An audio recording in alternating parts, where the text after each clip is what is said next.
Čítanie z dnešnej liturgie ukazuje nám na jednej strane prenasledovanie, bolesť a na druhej strane ukazuje nám veľkú radosť. Pozrime sa na toto čítanie očami strážcu väzenia. Práve do väzenia vrhli Pavla a Silasa, ktorých predtým dali zbičovať. Určite pre toho strážcu väzenia bolo prekvapujúce to, že oni zvelebovali Boha.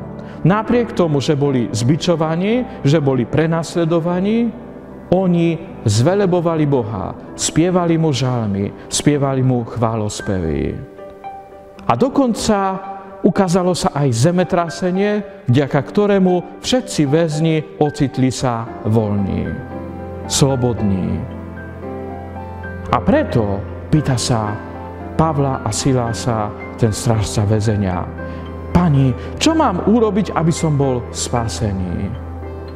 A tak dal sa on pokrstiť, zobral ich domov, ošetril ich i prežíval s celým svojim domom veľkú radosť, že dali sa pokrstiť, že uverili Ježišovi Kristovi.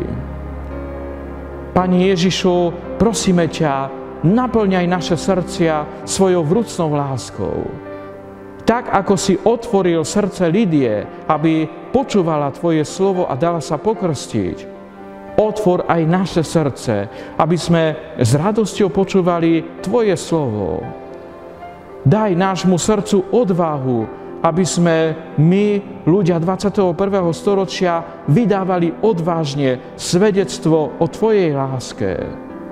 Že Ty si spasiteľ sveta, že Ty si cesta, pravda a život.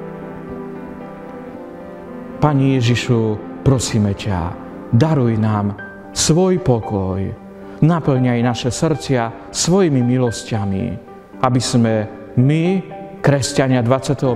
storočia, vydávali svedectvo o Tvojej nekonečnej láske. Nech vás žehná všemovúci Boh, Otec i Syn i Duch Svätý. Amen. Prajem vám krásny a požehnaný čas, veľa úspechov k vašim podujatiam a pozývam vás aj zajtra.